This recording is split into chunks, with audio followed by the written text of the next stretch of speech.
All right, welcome everybody to our latest Between the Races podcast on the MXvice network. Thank you everyone for listening and supporting the site. We really appreciate it. Before we get started, we'd firstly like to thank our sponsors in Fly Racing, Monster Energy, Fox, Parts Europe, Scott, Bell Helmets, Acherbys, O2 Performance, Kawasaki UK, KTM UK, and of course Even Strokes for all their incredible support.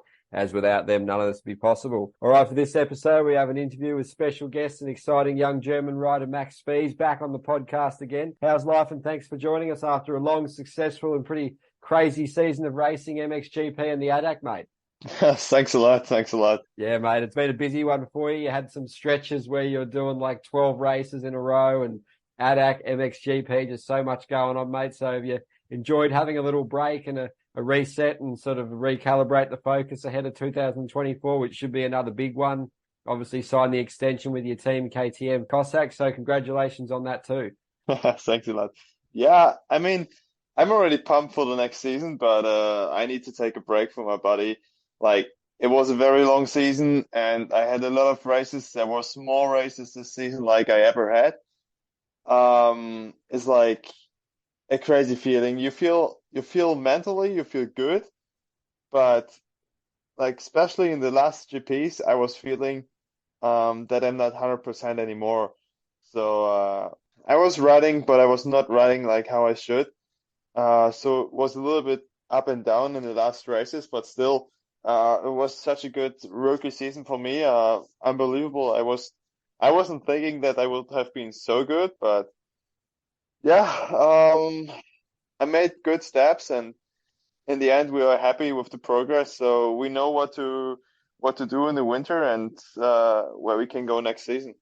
Yeah, it was good, mate. Obviously, you opened a lot of eyes and had some really impressive performances in both series, in the domestic one and on the world stage. So looking back for you personally, what were some of the highlights for you, mate? Just gaining confidence all the time, running with those heavy hitters so often, and I guess just learning all the time, because that's the key thing when you're so young and, making that step up to MXGP full time. It's no joke, is it?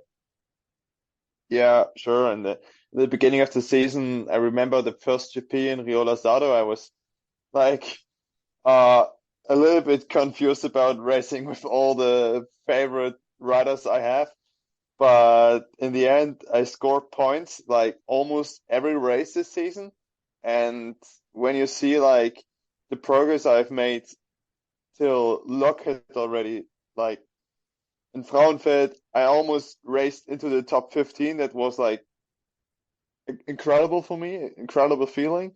And when it goes to Lockheed after that small summer break, I was just feeling like 100% again. And was like a small reset for me from everything I have learned in the first half of the season. And Lockett was unbelievable. I mean, I was riding in the top 10 for 25, almost 30 minutes of the race and keeping up with all the top guys of the GP class. And that was great feeling, finishing 11 in a row. Also, the week after in Lommel, same, complete different track. And I was feeling super strong, almost I was fighting for position 7 and 6, so just a small crash kept me away from that another top 10 finish like I had in the qualifying race already. Um, yeah, those were like the highlights for me in the MXGP, and then in the ADAC in Tensfeld, I got my first overall win this season. Was such an amazing feeling, and I was feeling super strong in that time of the season. But yeah, just in the end of the year, I was getting a little bit, yeah, unstable with the results, and starts are still a problem for me. We need to work on the bike a little bit for next season, because we raced like, yeah, you can say a standard bike this season, and especially against all the factory bikes in MXGP, it's not that easy. And also me with 90 kilogram on the bike, I'm not the lightest guy. I'm the youngest probably, but not the lightest.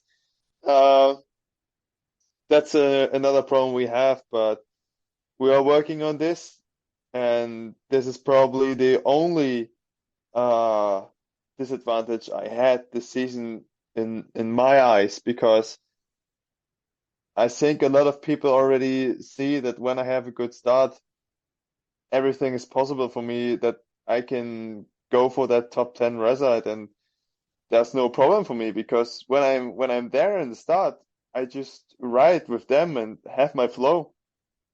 I I didn't get arm pump anything. It just like I feel 100% in that moment.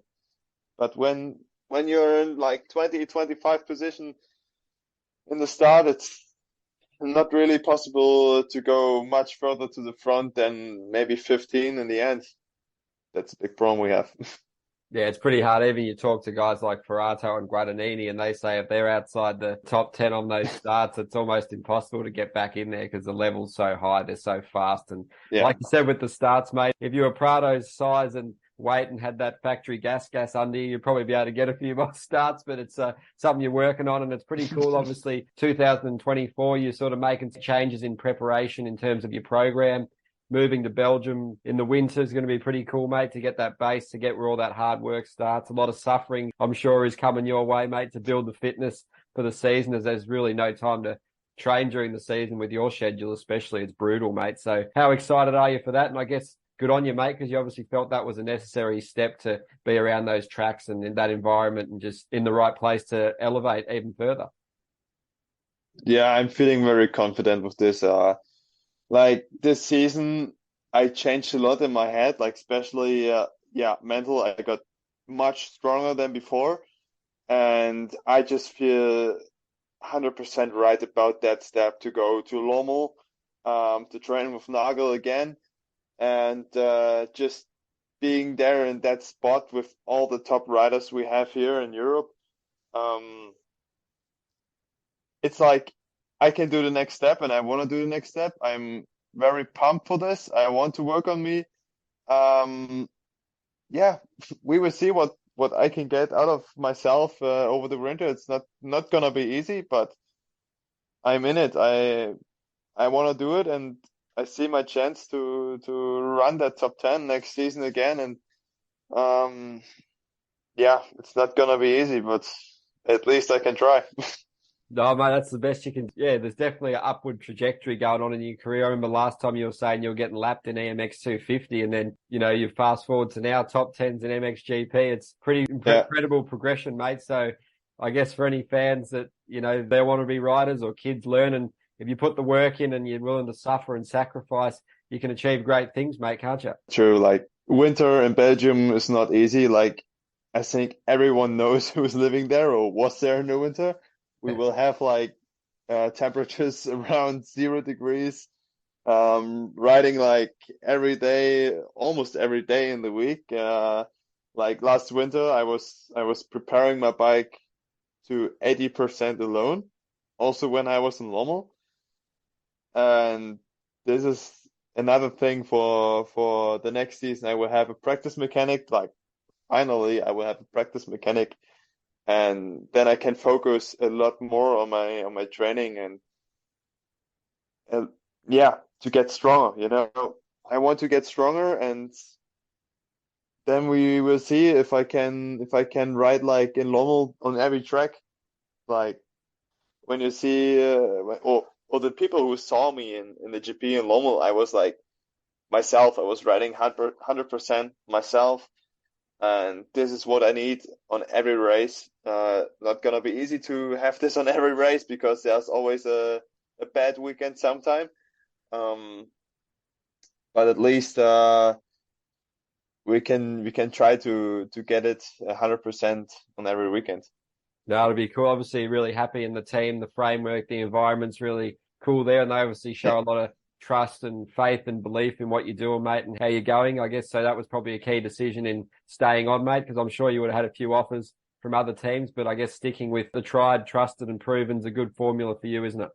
Yeah, I got some offers from other teams, but I wanted to stay with Cossack because I feel very, very familiar in this team. They do what they say, and this is what I want. The structure, it fits to me. It's not like I get paid or something like I could have got in other teams, but it's just the people in this team. I like them a lot, and together I think we can get a lot more out of myself than when I'm going to maybe another team that pays me or so, but they don't have the great man work between rider, mechanic, suspension guy, team manager, everything.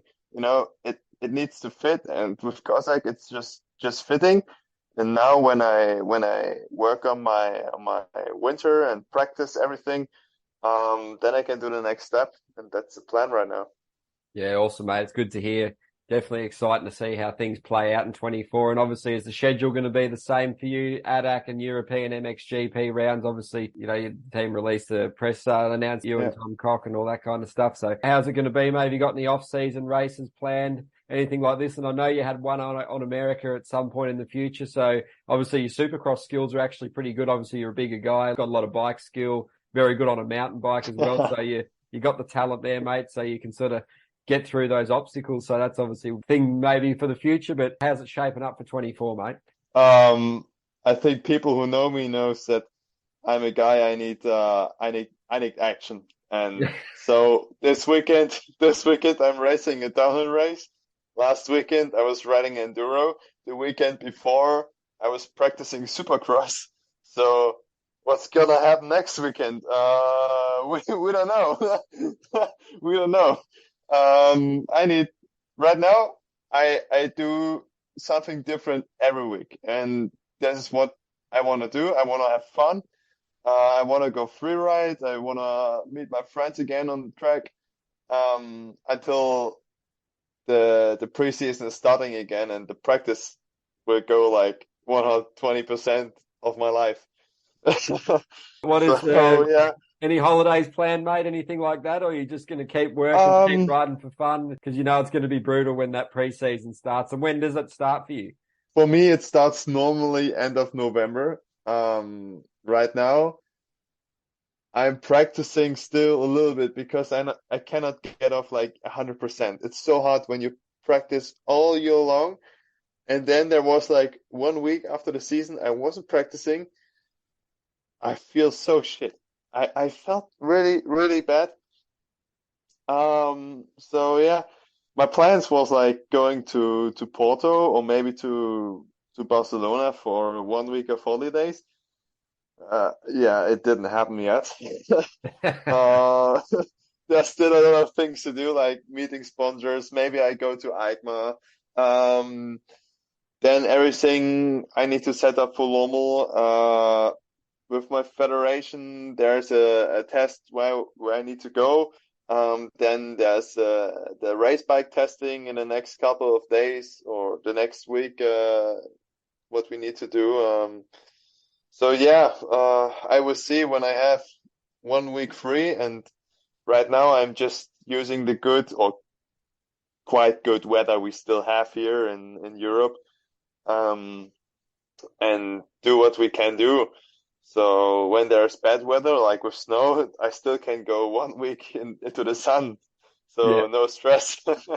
That's good, mate. You've got options, obviously, like the racing mind, obviously, is not stopping. You just want to keep being on a bike in some capacity, which is pretty cool to see, mate. But obviously, you went to the Motocross of Nations with Germany, obviously not as a rider, as a reserve, but the atmosphere must have been pretty incredible there, mate. And obviously got to catch up with some old mates, Ken Roczen, Jett Lawrence. On the previous podcast, you told some pretty cool stories about, mate. So how was all that experience? The fans looked like they were going pretty nuts. You would have seen some crazy things there. I guess the Germans came out in force like they did for the MXGP Germany there, where they were pretty wild there, mate. Some of the stuff we were discussing and talking about, they're certainly wild. They probably wanted to have all the helmets, the jerseys, the goggles, maybe even the bike. They're pretty savage. So how was the experience, mate? Even though you weren't racing, the atmosphere must have been crazy. And I guess just seeing Kenny doing his thing so fast, obviously won his class. Him and Jett in that final moto of the day was so impressive, going toe to toe for a bit there. And just the speed, skill, comfort, the adaptability to just squeeze straight in there and just do his stuff, mate. So must have been awesome to see the racing, and just tell us about it from your perspective. First of all, I have never seen something like this. 102,000 people on one track. Wow, it was crazy. It was so crazy. And the people, I was walking around with Ken and the other guys of the team on the camping area. Just I think it was Friday evening. We just went there for watching what's going on, like 1 hour. We needed to dress different, like especially Ken. Like nobody recognized him. Myself also, I put the pullover on and a hat on, everything. So, but still, there was people like coming up to us, and especially to Ken. Yeah, look, Ken Roczen. And then the manager, he was like, shut up, be quiet. Because if one person screams Ken Roczen, the completely camping area will have been there. It's so crazy to see the people how they're looking at Ken when he's eating. When he's eating in the cafeteria, there's like 100 people staying outside of the tent and making photos and videos of him. That's kind of annoying, I would say, because you cannot eat in silence. On the other side, it's crazy to see how much he is for this sport. He's superstar. He's a superstar. And yeah, it was such a nice feeling to meet him again. I remember the last time I was at the Nations is 10 years ago in Teutschenthal, 2013, and this was also the last time I saw him. I saw him from maybe 50-meter distance. The last time I really saw him in front of me was I was running 50 cc's, and that's like a local track what was just opening here, and Ken was there for the opening. It was quite a rainy day. The track was steep, so I had to fight with the 50cc bike to go up the jumps. And I remember I was stuck in front of one jump.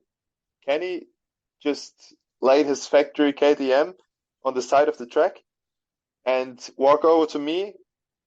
I gave him my bike and he rode it up the jump. I was like, this is the thing I remember the most from Ken. And probably this is the time I see him the last time in front of me. And now 10 years later, you have to imagine I was quite nervous to meet him again. And I just walked into the paddock. Who drove by? Ken Roczen. He drove by in the rental car. Then I go to the team tent. Ken was parking like 10 meters beside of it with the car. Step outside and just got up to me and say, "Hey Max, how you doing?" I was like, what's going on? Like, for real? I mean, for sure he's knowing me because I'm also one of the best German riders right now, but it's still such a crazy feeling because in that moment I was feeling like the 9-year-old boy again, just being that fanboy. Um, yeah, great feeling. Also with Jett, the last time I see him was when we raced together in 2017. And I walk up to him and ask him like, "Hey Jett, you remember me, mate?" I was like, I don't know. I know your face from somewhere, but I don't know anymore. I was like, Max Spies. Oh yeah, I know. We raced together. Yeah, I was like, yeah, it was quite time ago, but it's crazy also to see him. The last time he wasn't that famous, and now he's same like Kenny, he's superstar. And also Axel Hodges was rocking around in the paddock, actually watching the Kozak KTM's, and yeah, it's crazy to see all that people in that place. Was a great weekend. Did you want to ask him for some freestyle tips, mate? Because I know that's another thing you'd be keen to get into one day, freestyle motocross. Yeah, I signed up for X Games 2024. Yeah. No, but also in the situation of a reserve rider, it was not that easy. It was not like I thought. the media guy from the team Germany, Basti Wolter, um, he was asking me to do the Instagram account for Team Germany, like a little bit backstage, camera angles, what I can do with my phone.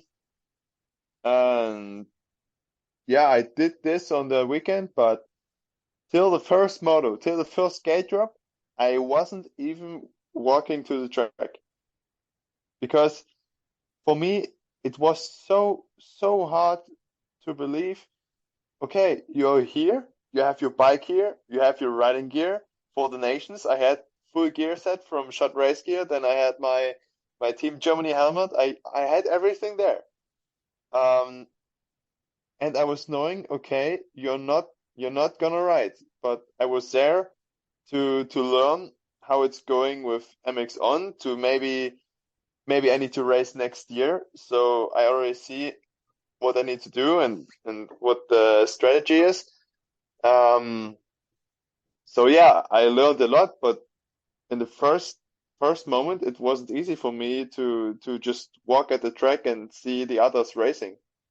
So I need to jump over my shadow, and in the end, was still great to see the races. It was nice weekend. Yeah, it's looked cool, mate. And I guess it's a good experience for future for you because obviously being so young, there's many nations ahead of you, I'm sure, as a rider, and particularly Madley Basin next year, a track everyone loves. The Americans will probably be sending their absolute best if all goes to plan. This year was a little bit hit and miss, obviously, with all the politics, I guess you could say, in the background and teams not Yeah. wanting to get involved, etc. So, but next year should be epic, mate. And whether that's with Kenny or without Kenny, I reckon Team Germany's got a pretty good lineup for the next few years, that's for sure. Obviously, Simon and Tom did their job as well, mate. So how exciting is that to look forward to as well? Yeah, we will see who they will pick next season and how strong I will be next season. Yeah, we will be.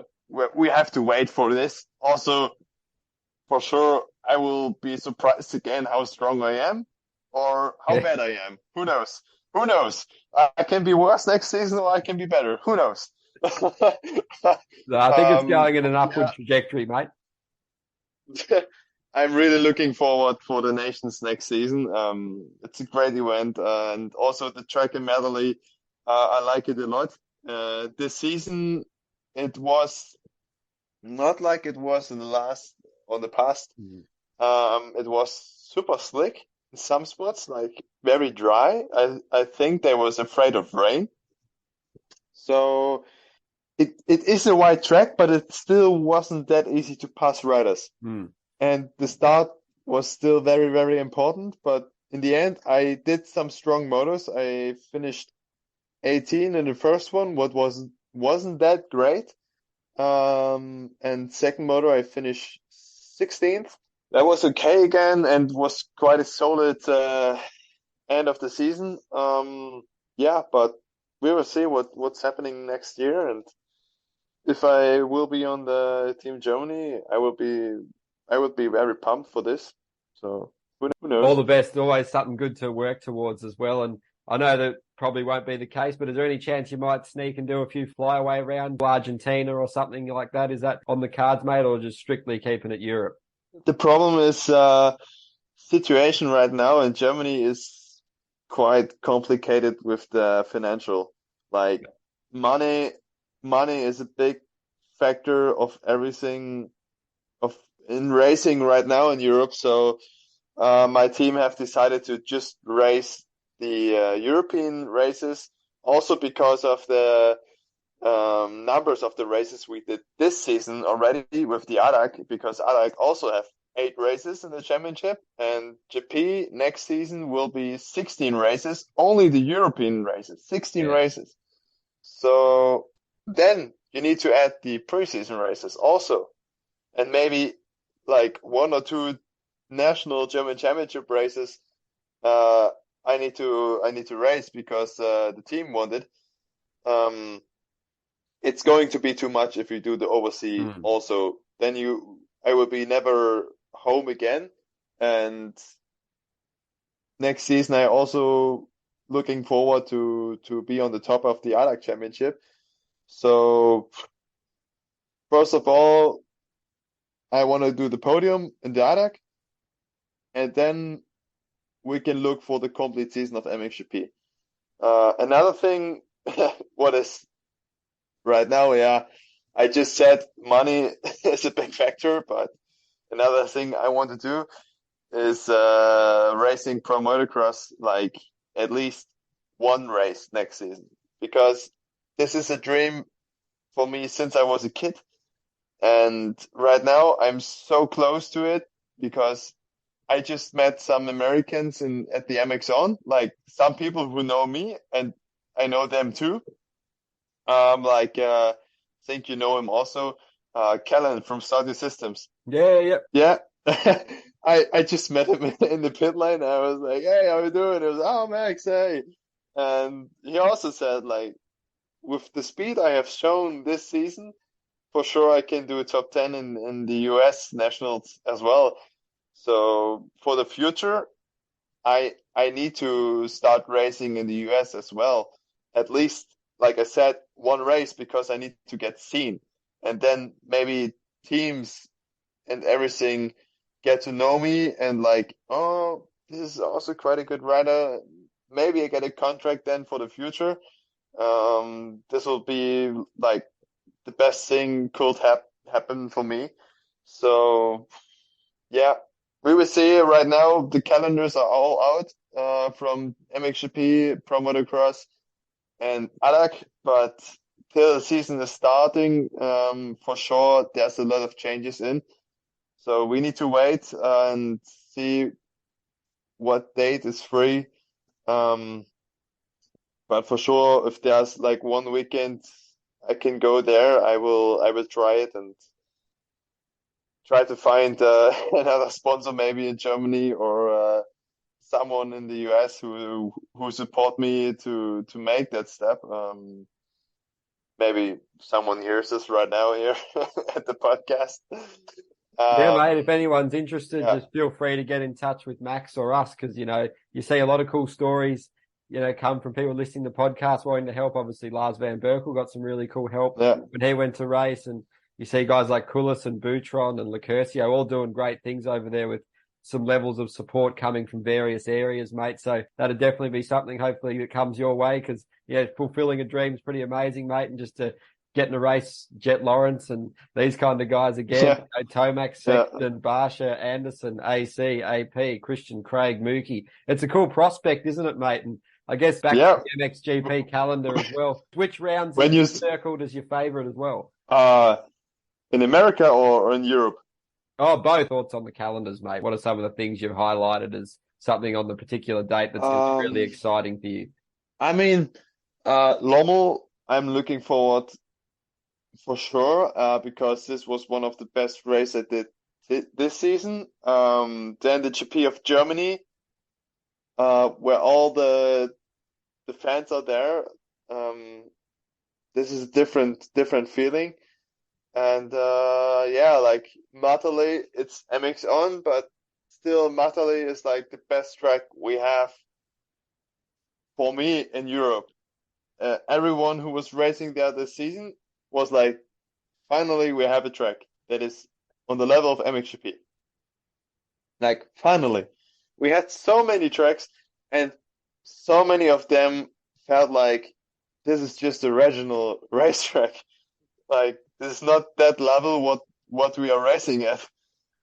And too small for 450s, a lot of them too, weren't they, mate? Just so tight, hard to make passes. I guess you look at Switzerland, Sweden, Vanta in Finland, just not probably what you want at the World Championship level. I know it's hard to organise these things, but it must be challenging when almost the tracks are impeding your ability to form to your best and maybe to produce the best racing for the fans as well. For sure, like Switzerland, it was a small track, but I liked it a lot because you had deep ruts and it was something different. Like sometimes it's good to have a tight track, sometimes, but not like 5-6 races in a row having a track where no one really could make any passes. Because this is making racing not interesting anymore. When you see a lot of people watching the live stream, or they came up to me, they was like, we switched off the live stream. There was nothing really happening. Like maybe someone crashed and then there's a pass, but from the start, first two laps, nothing was happening anymore. So I think this is what they need to change in the future. We have so many good tracks in Europe, but the problem is like for everything, the money. Yeah. Money is too much. Like we have many good tracks in Germany as well, and they don't or they don't even able to do the ADAC Yeah. because the ADAC is already too expensive for them. So that's a big problem right now in Europe. And when you see in the US, there's like always the same tracks, but they are so wide and so different to what we have here. That's crazy. That's crazy. Yeah, mate, absolutely. And I think you were going to have a few words to say on some of those riders in America I just reeled off. So, mate, just your thoughts on those potentially racing. It must be pretty awesome. Yeah, for sure. When you see like the beginning, I didn't thought that Jett would have been so strong in Ernie because this track is different to what they have over there. But when I see him riding the first race or the qualifying race, he already started riding so many different lines than Mm. all other riders. That was that was so strange. Like especially in the pit lane, he braked straight into the corner, turned 180 degree, and when the bike was straight again, he just opened up the throttle like wide open and just passed the people on the straight. That's crazy. Or like he passed Geyser in the second moto, I think it was. Crazy. It looks so easy. Yeah, the way he analyzes and he's so creative with the lines, and he even admitted that in that final one when he Yeah, was just following Kenny, he was like, "Yeah, it makes sense for me to learn from the master. He's done it all. He's raced everywhere. He's got so much experience and knows his way around tracks and is smart with line yeah, selection." So he just said, "I just waited behind him and waited for my time to pounce and pull the trigger," and that's exactly what he did. So that's always cool things to take on, isn't it, mate? yeah, for sure. So yeah, I'm looking forward to ride some American tracks because when I see on Instagram all the great tracks they have for practice, that is already a dream for me. When I go, like, if someone have seen the story of my Instagram account yesterday, there was like a small private hard pack track and it was raining so hard and it was like 2 or 3 meters wide in some spots. And this is like, it was a fun track. And it's already a good track to practice for us here in Germany. And when you go over there to US, you have like big triple, big Yeah. quad, whoop section on a motocross track. This you never can imagine here in Germany. Hmm. That's such a big difference in between.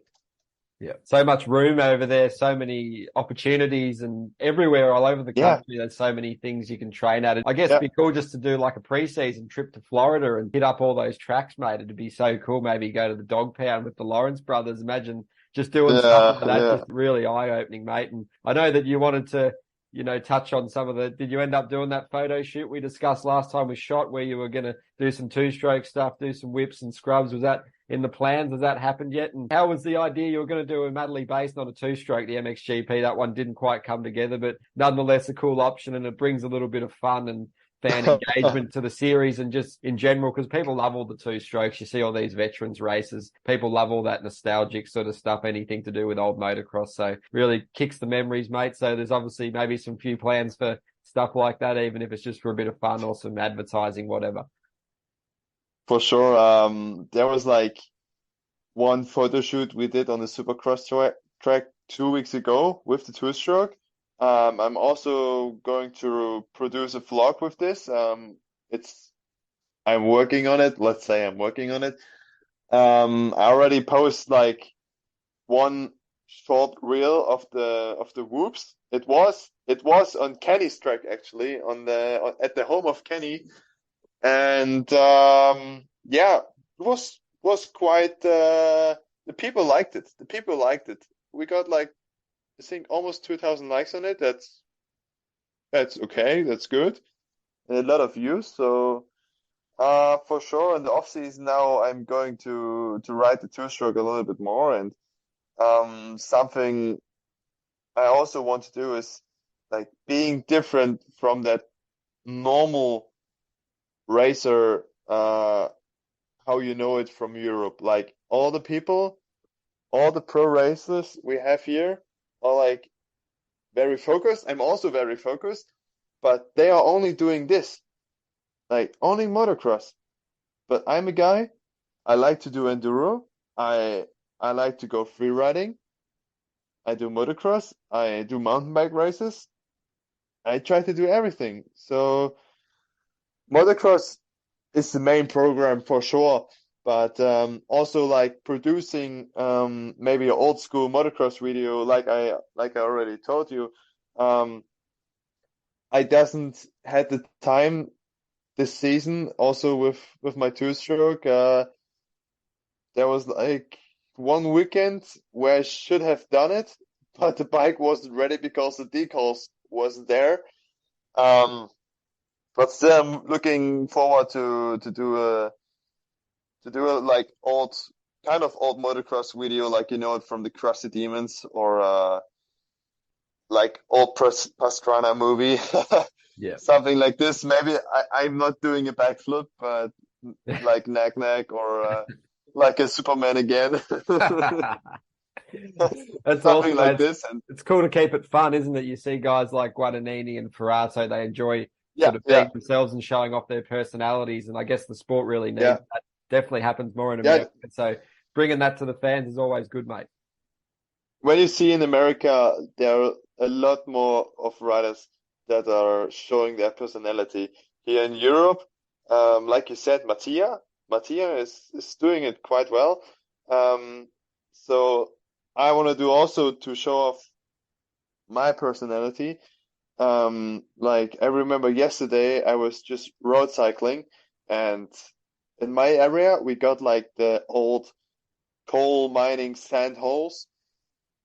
Um, so this is like a lot of room for free riding, a lot of room for enduro riding, and I was just thinking about, hmm, maybe I could jump over the street.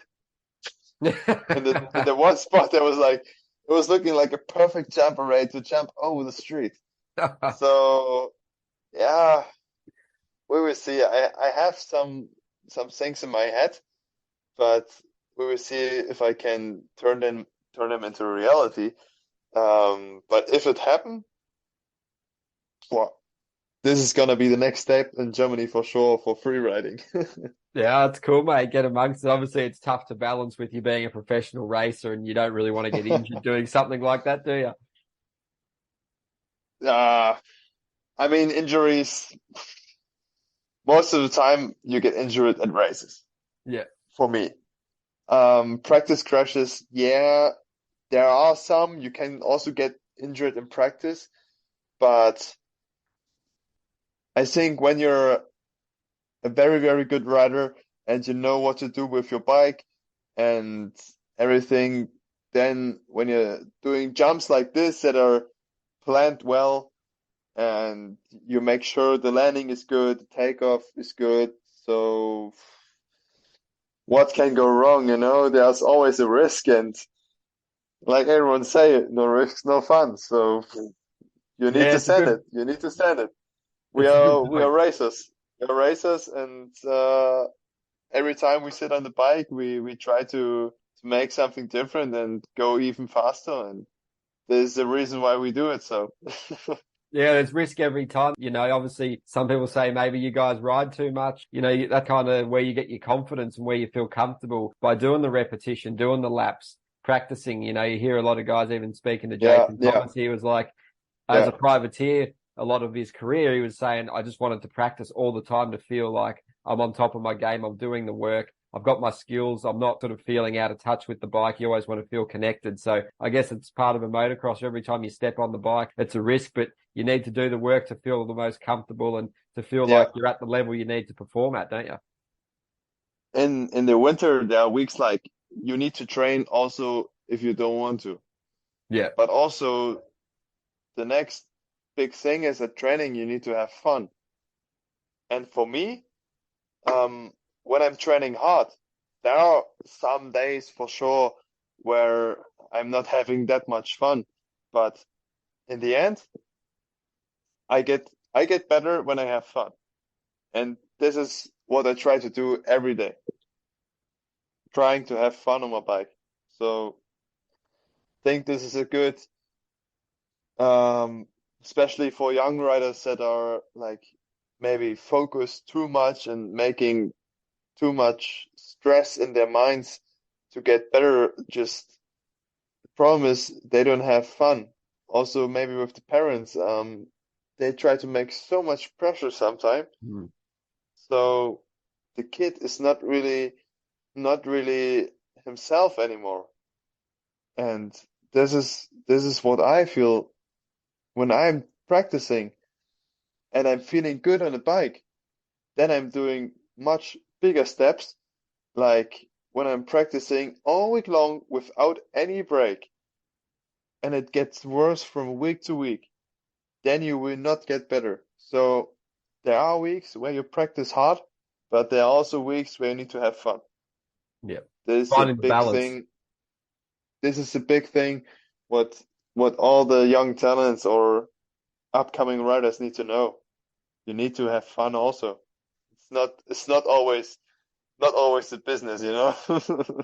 Absolutely. And obviously the reason why people get into dirt bikes is because it is fun. So you got to kind of remember that and remember Yeah, why you yeah, enjoy it, don't you? that's right. That's right. So it's interesting, mate, because there's already enough pressure on, people to perform in the sport. It's brutal. There's not many rides around really. It's a very sort of cutthroat sport, mate. So to try and have as much mental burden taken away, mate, is definitely Yeah, what you need to perform. And you look at guys, Guadagnini's a perfect example. He does the Astro Club stuff. And he said yeah, that sometimes the pressure gets too much and having that on the side is good fun to keep going. And even doing stuff with the lit kit and the merch, like I'm sure you're planning to bring on some more of that in 24. That always is good. Obviously, you don't want it to take away from your racing in any way, which is something that you yeah, see Jett Lawrence obviously having to deal with quite a lot, with everyone wanting a piece of him with the sponsors, yeah, the yeah, advertising. So it's just finding that balance, mate. And you, I guess, yourself know where that is. If you're doing too much outside of motocross, you'd know. So you guys know, and it's important to do for the fans and to keep people engaged too, isn't it? yeah, true. Like Mattia, he have his friends that are producing the vlogs and being the camera guys around. Um, that's good to see. Like a pro racer in MXGP, he's winning GPs and he's having fun. That's something what is nice to see. And also myself, I'm looking at myself being in that MXGP class. I feel like I'm the kid in the MXGP class, like the rookie this season.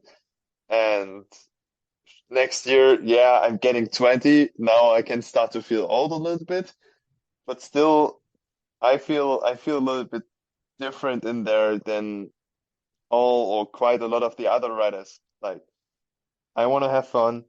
Um, I'm doing so many different stuff on the bike and like just go and do riding and then go to the GP. Something like this, something crazy. Like no one is really doing. Yeah. This is something what makes me a little bit different to other riders, and I think that's something what everyone needs. They need to be themselves at the Yeah. race as well, you know. And then you're getting 100% out of you. Yeah, it's also good with these podcasts, mate, because you're pretty honest and you're open about your thoughts, and the fans definitely enjoy the couple we've done in the past, mate. It's Yeah. really cool to hear your stories and, the sacrifice, suffering, hard work that all goes into it, mate. And I guess, do you feel like in the German motocross scene that you guys like Simon and obviously Kenny and Tom, and you're all getting more coverage and people are gaining interest and following more closely what you're doing, mate? Do you feel that uplift in attention towards you guys? Yeah, yeah. I mean, the fan base in Germany, it's just growing, and I think we are changing the sport already. Like Tom and Henry, they are doing their podcast, what is getting some more viewers from maybe also other areas where normally a hobby rider wasn't looking at. Like we have many YouTubers in Germany that are riding maybe dirt bikes or street bikes. So many people look at this, but there's not many professional racers doing that. Yeah. So it's good to see that the sport is developing a little bit also in the internet. Um, that's why I start also again doing vlogs. Um, they are not posted yet, but I did a vlog from Holzgerling, also from Dretz. Then the Supercross vlog I did. Yeah, and some things planned as well for the off season, but we will see how can I get it together in the end.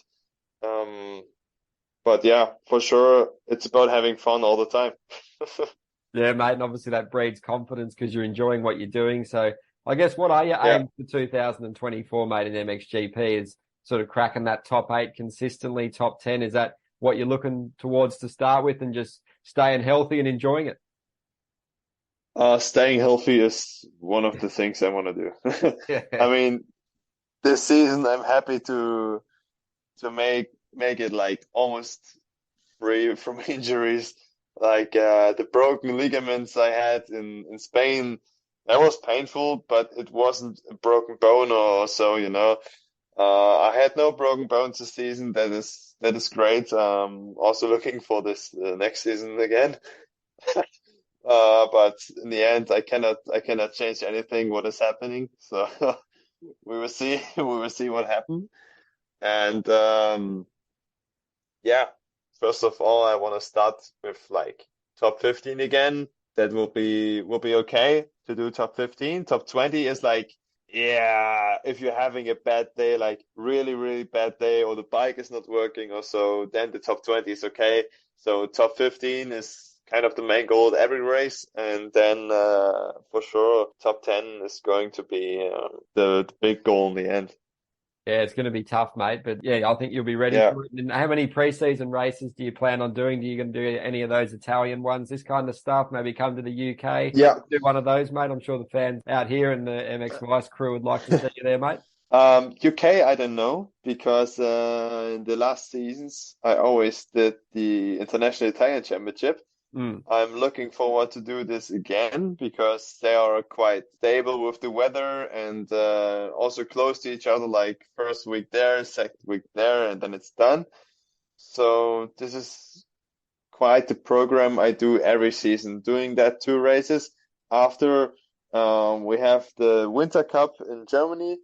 It's always one race at the quite deep sand track we have. For sure I'm gonna do this again if the track is not frozen. Yeah, and then the season is already starting actually. When you see the first GP, what is planned at March already, so it's not much time to go. Yeah, it comes around quick, doesn't it, mate? So it's all good. It's all exciting times ahead for you, mate. And yeah, just all the best. And thanks for taking the time to join us. Before I guess we let you go, tell the fans where they can follow you, where they can watch all your cool stuff that's about to drop, and just anyone you'd like to say thanks to for the season as well, mate. Yeah, first of all, follow me on Instagram maybe. The Spies 007 is my Instagram account. YouTube is just in the building.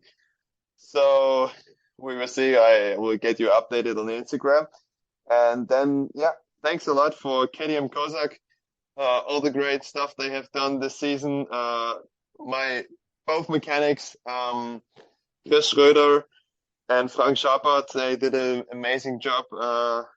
And also my trainers, Christian Brockel, Max Nagel, Jürgen Künzel, my parents, all my sponsors, especially René Schubert, who is also a big friend of me riding enduro every time. And yeah, all the others as well. The Federation of Germany, Alex Stiftung Sport, it's one of the best programs we have in Europe for upcoming runners. And yeah, that's, I think, quite all the people. So I hope we can stay together for next season as well, everyone. And yeah, try to have a good winter then. It's all good. It's all looking upwards, mate. And yeah, thanks again for taking the time to join us. It's been good to do these podcasts this year with you, mate. It's been really cool to show off your personality, and the fans have enjoyed them for sure. And before I let you go, we'll thank the sponsors for this one in Fly Racing, Monster Energy, Fox, Parts Europe, Scott, Bell Helmets, Acherbys, AS3 Performance, Kawasaki UK, KTM UK, and of course, Even Strokes for all their incredible support. As without them, none of this would be possible. All right, thanks again, mate, and all the best for the off season, and looking forward to speaking again soon.